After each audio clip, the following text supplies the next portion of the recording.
On behalf of Lewis Academy Now and the Thomas Jefferson Alumni Action Group, or TJAG, thank you for joining us and welcome to the See It, Be It speaker series. Lewis Academy Now and TJAG are thrilled to present this programming together as two organizations striving towards equity in education here in Fairfax County and beyond. TJAG is a group of more than 1,000 TJ alumni that seek to enhance accessibility, inclusion, and innovation within STEM education in order to develop well-rounded, ethical 21st century leaders. Lewis Academy Now represents hundreds of community members, parents, and students, and is an independent organization formed to bring an academy for public policy, government, and human rights to Fairfax County's John R. Lewis High School. Academies in Fairfax County public high schools offer specialized courses that combine academic and career preparation. The Lewis Academy would be an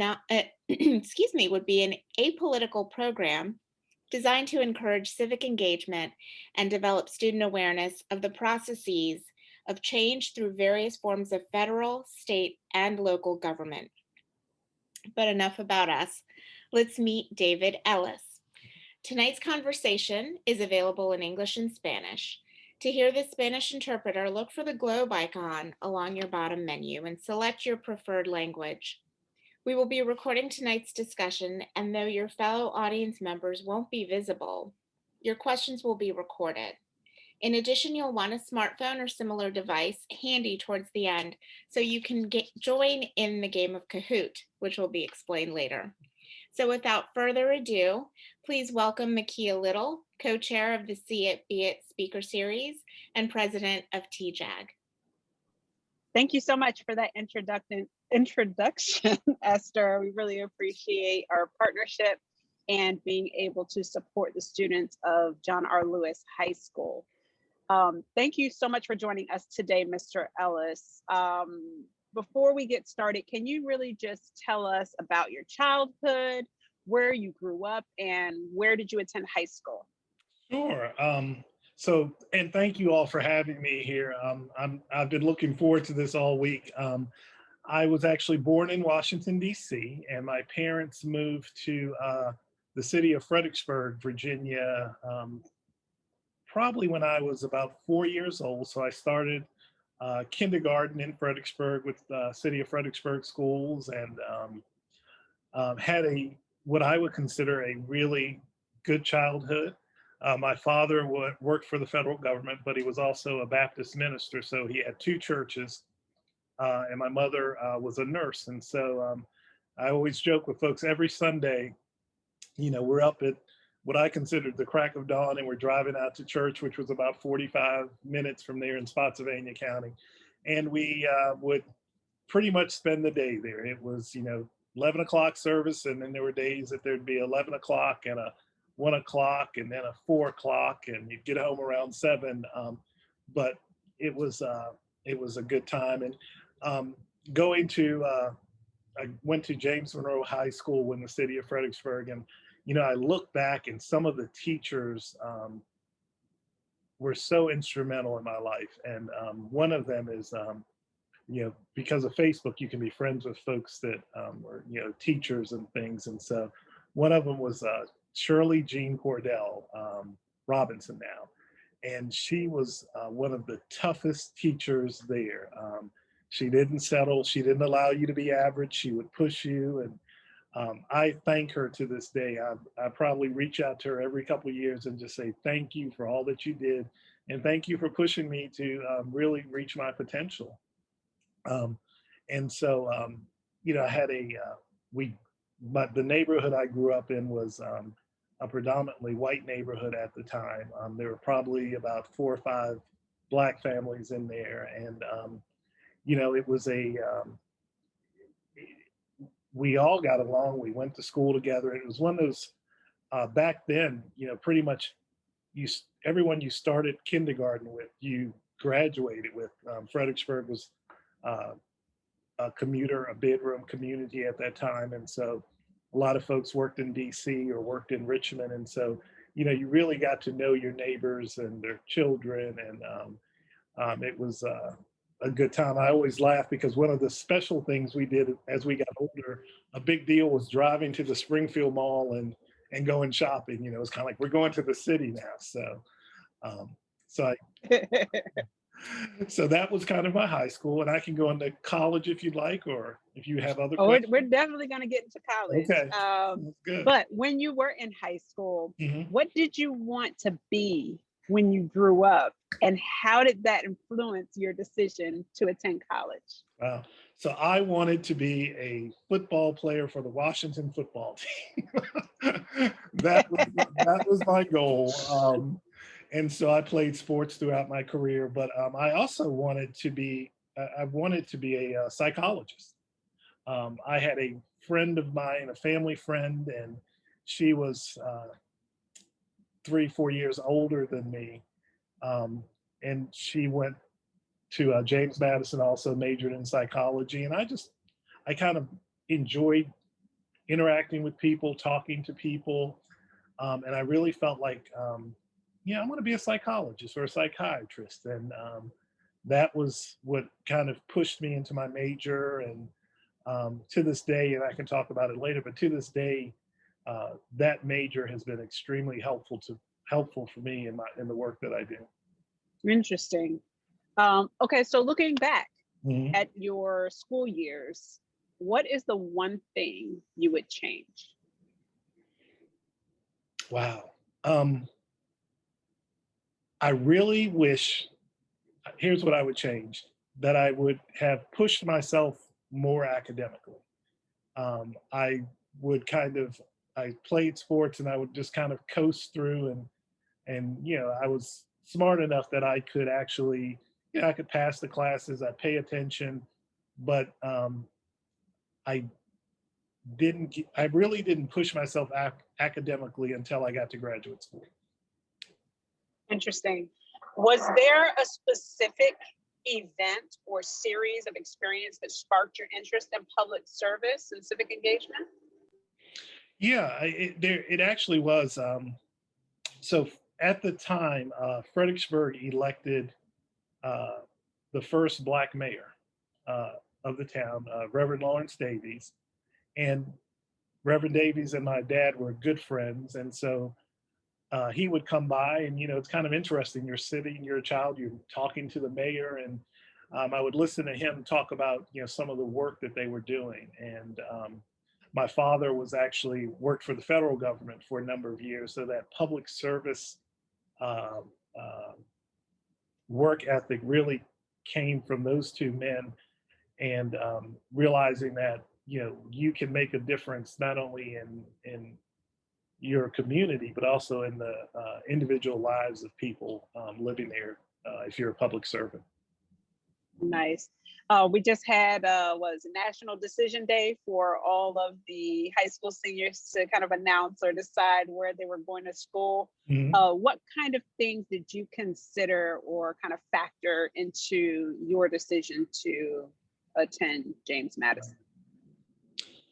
That is a good question. And so I actually, because I wanted to play football, my first 2 years of college, I went to a Division III school, Ferrum College, and played football there and worked on academics. And so when I graduated, one of the things that was key on my list is I wanted to go somewhere where I could actually play football at the time.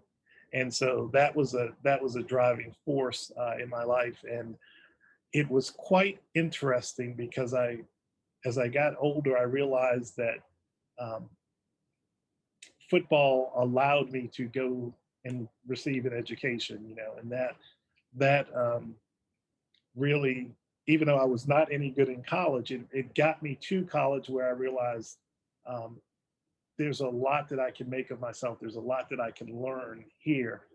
And at that point in my life, I wanted to be in college rather than working kind of a 9 to 5 at that point.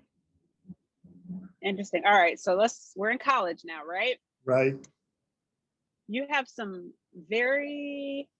let's just say you have a very important year in common with my husband, and you have some important colors, some lovely colors, in common with me.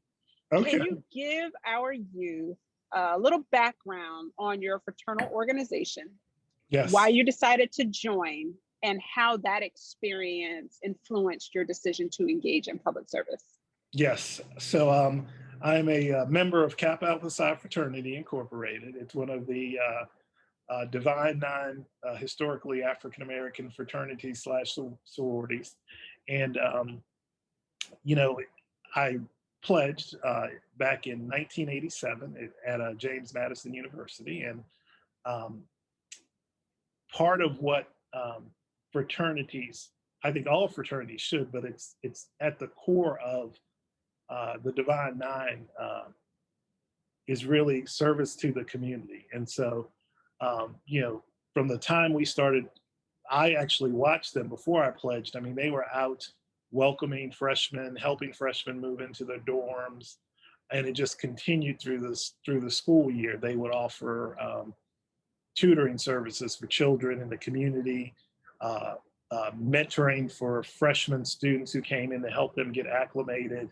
And it was really something that I felt like I wanted to be a part of. And once I became a member, that really, that service in the community is still critical. And one of the things you'll find, and I know you know this, but for the Divine Nine, fraternity and sororities are not just college. You know, it is after college. We have 50-year members, and that service to the community from the fraternities and sororities continues to this day, where you can continue to make an impact on your community wherever you live. When I moved here from North Carolina, I was able to join a local chapter here and get involved and do some things in the community. And it's you know, I tell people all the time, if you don't see your fraternity providing service in the community, you need to think twice if you want to be a part of that. I mean, in college, there's the fun, there's the parties, there's this and there's that. But the reality of it is, once you graduate, do you still have that bond? And I stay in touch with the folks who are in my fraternity from college. We were online teasing each other last night, come to think of it. And so it's a bond that spans time as well as distance. Yes, and one of the things that I definitely want to share with our youth is that, and this is something that I noticed in my adolescent years, is that a lot of the African American members of Congress or others who serve in public office just so happen to also be members of the Divine Nine. John R. Lewis was actually a member of Phi Beta Sigma Fraternity Incorporated, which is one of the Divine Nine organizations. So thank you for sharing that background. Well, and I'll share one other thing that I meant to mention earlier. Before we got on the call, I talked about Mr. Richard Griffin, who was an assistant principal at the high school years ago, but he was actually the first member of Kappa Alpha Psi I met. And so, you know, those interactions, and he talked about the organization when I was growing up, and couple of my friends, their parents were in fraternities and sororities, and they would just kind of the stories they would tell, the events, the things that they would do out in the community really showed me that I wanted to be a part of one. So that's really a great segue into my next question. Growing up, did you have mentors? And if so, can you tell us about how you formed those relationships and how they influenced you? Yeah. Yes. So I had a number of mentors in my life. I will say, and I'm looking back, I think I will say my father was my first mentor and my main mentor, but my father did not go to college. But he exposed me to people, other adults who had went to college. And so the Youngs, Nathaniel and Carolyn Young, who lived down the street from me, both had graduated with master's degrees, and I believe an engineering degree. Mr. Young had an engineering degree and was a teacher. And the Carters, who lived up the street, they both had college degrees. And we would go. Mr. Carter was actually a Boy Scout troop leader. And so he made sure that we all participated in the Boy Scouts and would take us out and talk to us. And really, they always stressed academics, the importance of academics in your life. And so I would say they were also mentors. My friend, I mentioned her earlier, Davina McLaurin. She's 4 years older. I mean, her joke to me is that I followed her in everything I did in my life. So she went. Well, did you? I did. She went to James Madison. I went to James Madison. She received an undergraduate degree in psychology. I received an undergraduate degree in psychology. She moved to North Carolina years ago, and then I ended up here. She's back in Virginia now, but she's just like, you do everything I do.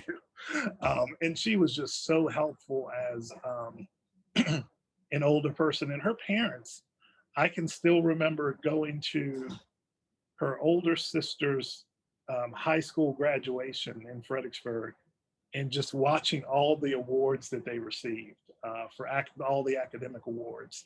And just my mother teases me to this day. She's like, you were sitting there going, I'm going to get this one, I'm going to get that one, and yet but it just showed you that it showed me that I'm smart. I can receive some of those awards and some of that recognition. So just as the title of this event is, when you see people who may look like you or sound like you being successful, it just shows you that you can do it if you put the effort and the work into it. Absolutely. And so now you are in a place to mentor others. Mm-hmm. This is kind of a two-part question. How do you identify mentees and how do you build capacity in future leaders? Wow. So I think not everyone is ready to be mentored at a certain point in time. So people have to want to be mentored, right? Indeed, yes. And so but I feel like it's in my DNA. If someone wants to be mentored, I will find the time to mentor them. I had a woman I actually met with yesterday, and she said, will you be my mentor? And we talked about what it means. And I said, I'm going to ask you to do things. I'm going to ask you to bring me back information or work that you've done so that we can discuss it and help you grow. And I've had a number of, so if I can, I'm hoping this answers your question. In this profession, there are not a lot of Black or African-American managers. And so really being able to find managers who will help mentor you or help mentor me when I was kind of trying to take this track.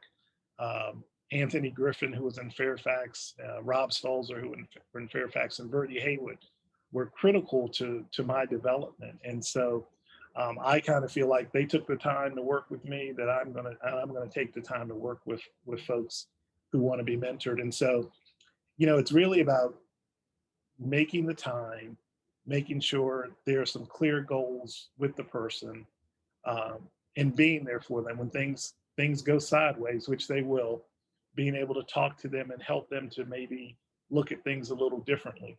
And I think you build capacity in leaders by giving them opportunities. And so one of the things that we're doing here is really giving our frontline and other staff opportunities to see the big picture, be involved, be engaged, not just in the day-to-day work, but where we're trying to move the organization to. And so I think you've got to give folks opportunities when you mentor them. Conversation and things of that nature are good, but you also got to try to get them to kind of step out a little bit from their comfort zone and grow. Nice. All right. So public service. I know, some people do it as volunteer, others like you do it full time, right. But even in a volunteer capacity, it can take up a lot of your work and personal time. So how do you balance family and work? Not well. Sorry about that. That's all right.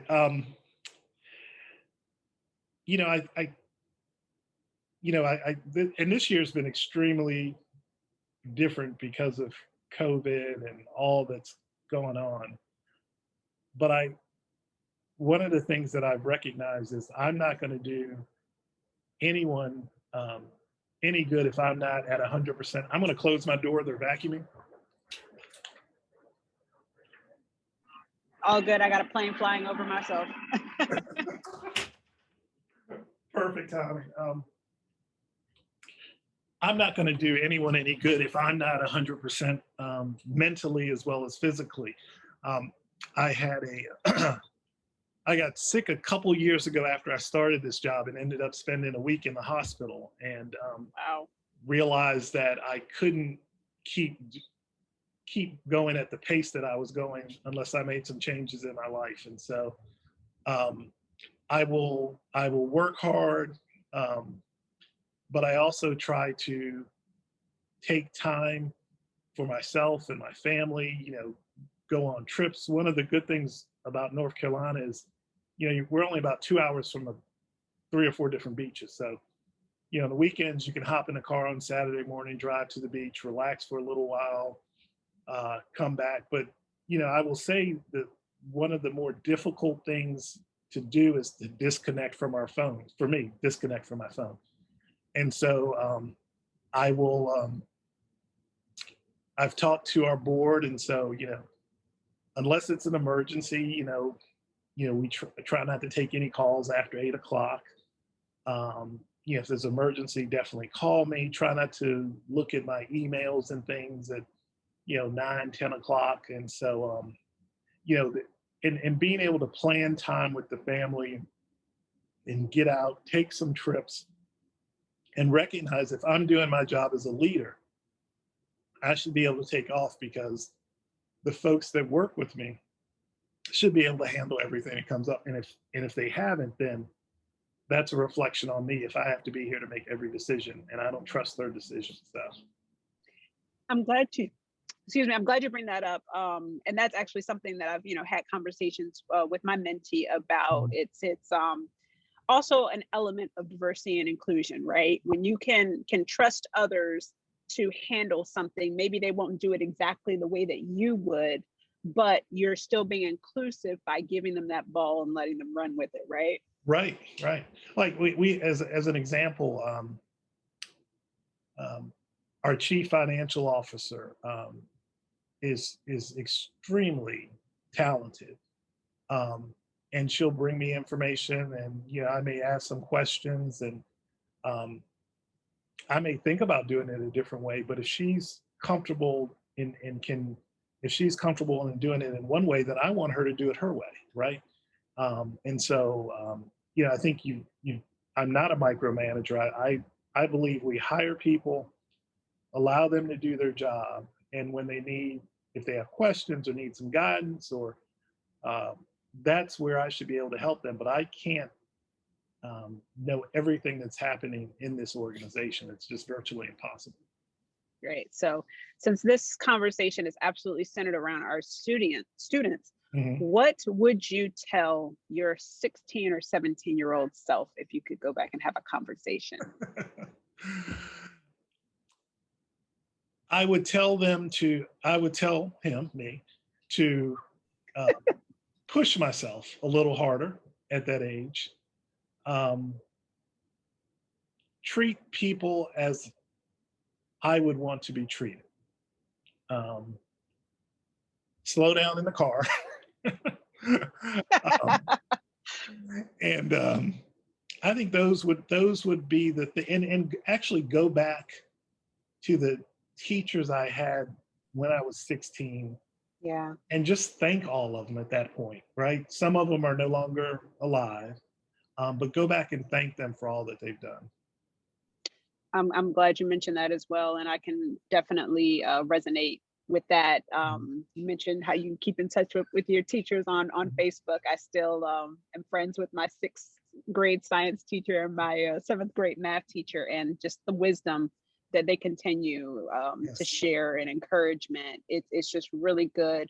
I think especially, what was it, earlier this week was Teacher Appreciation Day. Yes. Mm-hmm. So yes, I'm glad that you shared that with the students that we have. Always appreciate your teachers. They Yes. give up a lot to be there for you, and will continue being there for you. into adulthood, as David and I can attest to. Definitely. All right, so are you ready for the lightning round? I'm ready. Okay, so this is going to be fun. Okay. But I need you to get your mind right. All right, we're going to start off easy. Coke or Pepsi? Pepsi won. Okay. Ford or Chevrolet? Ford. Ford, okay. Ice cream or Slurpee? Slurpee, because I can't get in. There aren't any 7-Elevens down here. I miss them. I miss my Slurpee. All right, here we go. Kappa shimmy or Kappa cane work? Kappa cane work.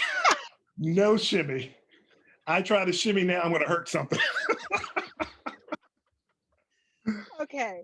Washington football team or Carolina Panthers? The Washington football team. I'm telling. Seafood or pasta? Seafood. All right, this is a throwback. You ready? Heavy D and the boys or BBD? Heavy D and the boys. Okay, we can be friends. Hiking or boating? Ooh, boating. Okay, and we talked about this a little bit earlier. Necktie or bow tie? Necktie. I've never worn a bow tie. Really? Really? Fascinating. Okay, and the last one, especially with Elon Musk about to be on Saturday Night Live, Bitcoin or Dogecoin? Dogecoin. Awesome. All right. Well, thank you so much for playing along with our lightning round. We are now going to have a game of Kahoot. So let me share my screen. And I always like the sound because it's fun. So I am going to hit play on this. Got it. Host. Oh, this is cool. Yeah, it's actually pretty cool. And the kids seem to get into it. Like we talked about diversity and inclusion. My kids gave me feedback on the first one and said I needed to make it more fun. So we have this game of Kahoot. If our audience can log in, there will be a series of questions that if you were engaged in this conversation, you should come out on top. All righty, here they go popping in. And no cheating, David, you can't give them the answer. Okay. All right, we'll give everybody about 2 minutes to get logged in.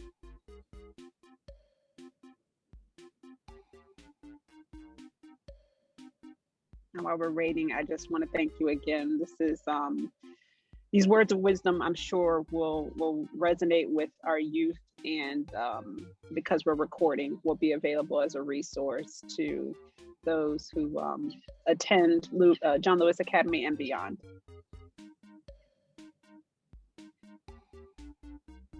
All right, it'll take about another 30 seconds.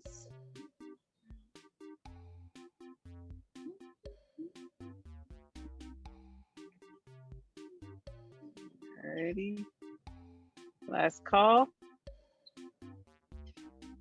And the winner of today's Kahoot will receive some fine Lewis Academy Now stemware, also known as a mug. I like that. The stem. So if you are the first place winner, I will put my email address in the chat for you to claim your prize. And let's see, where is my start button? Let's go.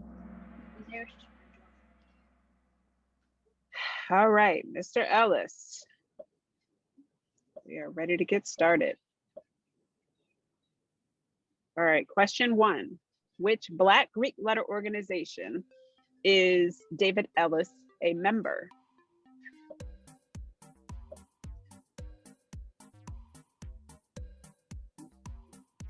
All right. And we had 3 people. Oh, all right. Get that correct. Awesome. Yes. Mr. Ellis is a member of Kappa Alpha Psi Fraternity Incorporated. And next, looks like JJ is on top. Question 2, in what role does David Ellis currently serve in Wake County, North Carolina? We have supervisor, county manager, chief operations officer, and mayor.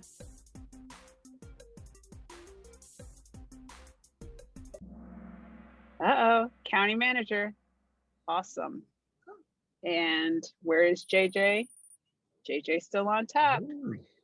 Oh. All right, from which school has David Ellis not received any educational training? Now, if you read his bio, you would know. This is the trick one.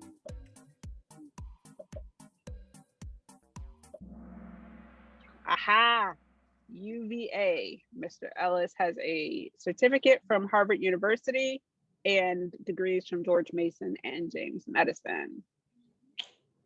Can I say one thing? Absolutely. I actually have a certificate from UVA. But it's probably not on my bio. I just thought about it. I'm sorry. It wasn't in your bio. Oh, Jesus. Well, JJ's still on top, so I'm sure JJ's not complaining. All right, 4th question. Which of the following is not a position in which David has served in Virginia? You are a very busy man. I want you to know that.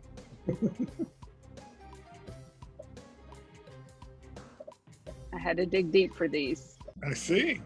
Yes, awesome. That one probably confused the most people. He did not serve in Woodbridge. He served as the Assistant Director of Human Services in Fairfax County.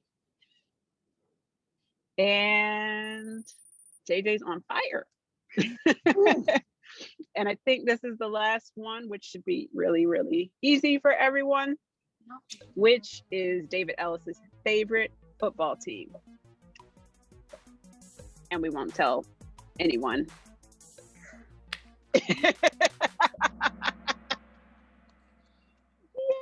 Yeah. Congratulations.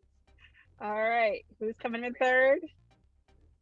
Lynn. Congratulations, Lynn, on 3rd place. And 2nd, Bruin Dad. And number 1 in the spotlight, we have JJ. Congratulations, JJ.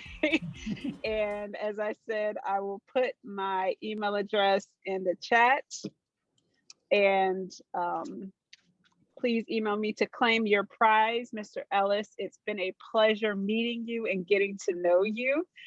Thank you again for your service, not just to the Commonwealth, but also to North Carolina and the students that are the people who are coming behind you. We really appreciate you sharing your experience with our audience. And I will turn it over to Michelle, if you want to say a few words, Mr. Ellis, to our guests before we end. I would. I just want to thank you all for inviting me. I didn't quite know what to expect, but this has actually been really fun. And I would encourage all the students, the world is your oyster right now. Good luck, and you can do whatever you want to do. We live in a world where today there are lots of opportunities out there. And so I wish you all the best of luck, and hopefully, I may be working for some of you one day. So good luck to everyone. And Michelle, thank you so much. Well, sure. Thank you, David, for telling us about the beginnings of your career in public service. Sounds like it stretched way back through your childhood. Mm-hmm. And, you saw those examples all the way up through high school and in college. It's really nice to see that continuation. And on a more serious note, I want to thank you for your continuous work as a mentor to others. You certainly mentored me in some areas in Fairfax County while specific neighborhoods were going through some issues. And I've always appreciated that. I learned a lot from you. Oh, thank you. Thank you. Thank you. Some reminders for our listeners. Check out our social media on Facebook, Twitter, Instagram, and our websites. Email us at info@lewisacademynow.org or email the TJ Alumni Action Group at info@tjaag.org. Our next speaker will be Delegate Kathy Tran, and that will be on Wednesday, May the 12th. So until then, go in peace, treat people as you want to be treated, and make good trouble. Good night, everybody. Good night. Thank you. Bye-bye.